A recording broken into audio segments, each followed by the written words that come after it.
Hello, my friends. This is Scott. I'm a firefighter and a certified strength and conditioning specialist through the National Strength and Conditioning Association. I also write a blog called truckroom18.blogspot.com where I have been programming workouts for firefighters since 2011. The topic for today's video came up at the kitchen table at the firehouse a few days ago. A couple of the guys were talking about casein protein, what it is and why someone might supplement with casein.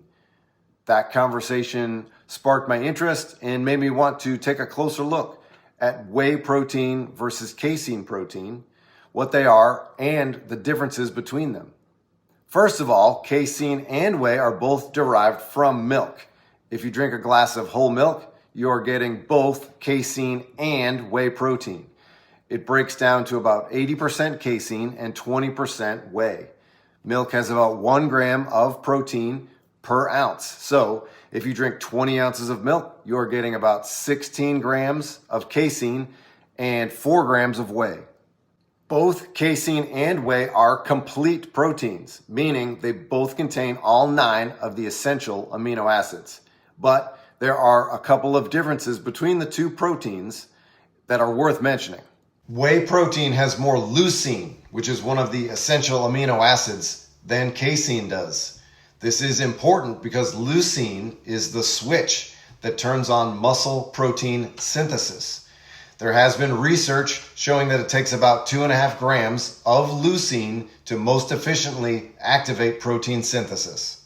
Casein is about 8% leucine. So in a serving of 25 grams of casein, you will get about 2 grams of leucine, potentially not enough for ideal protein synthesis. Meanwhile, whey is about 11% leucine. So in a serving of 25 grams of whey, you will get about 2.75 grams of leucine, which would hit that threshold for ideal protein synthesis. To give an example of the importance of leucine, there was a study done of trained cyclists who were divided into 2 groups. Each group was given a drink containing 10 grams of essential amino acids during cycling exercise. One drink had 3.5 grams of leucine and the other had 1.87 grams of leucine. They did a 3-hour assessment period immediately following the cycling exercise, and protein synthesis was 33% higher in the group that got the leucine-enriched drink. So it's important to take into account the amount of leucine you are getting in your protein source. Another difference between casein and whey is the absorption rate. Whey protein is absorbed more quickly than casein. Whey can be absorbed at about 10 grams per hour. So if you had 25 grams of whey protein, your body could break down and process that 25 grams in about 2.5 hours.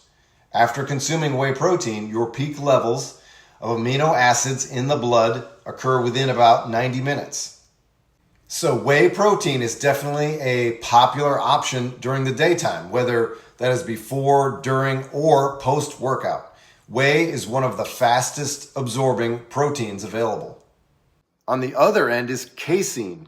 Casein can be absorbed at about 3 grams per hour. So if you have a serving of 25 grams of casein, that would take about 8 hours to absorb and break down, with your peak levels of aminos in the blood occurring about 4 to 5 hours after consuming casein. So for people who are trying to maximize their protein intake, casein is a much more popular option for evening or bedtime, where your body is processing that slow absorbing casein overnight. The last thing I'll mention is cost. If casein makes up most of the protein in milk, why is it generally more expensive than whey? Both whey and casein are separated from milk during the process of making cheese. Enzymes are added to milk and the various components of milk are extracted.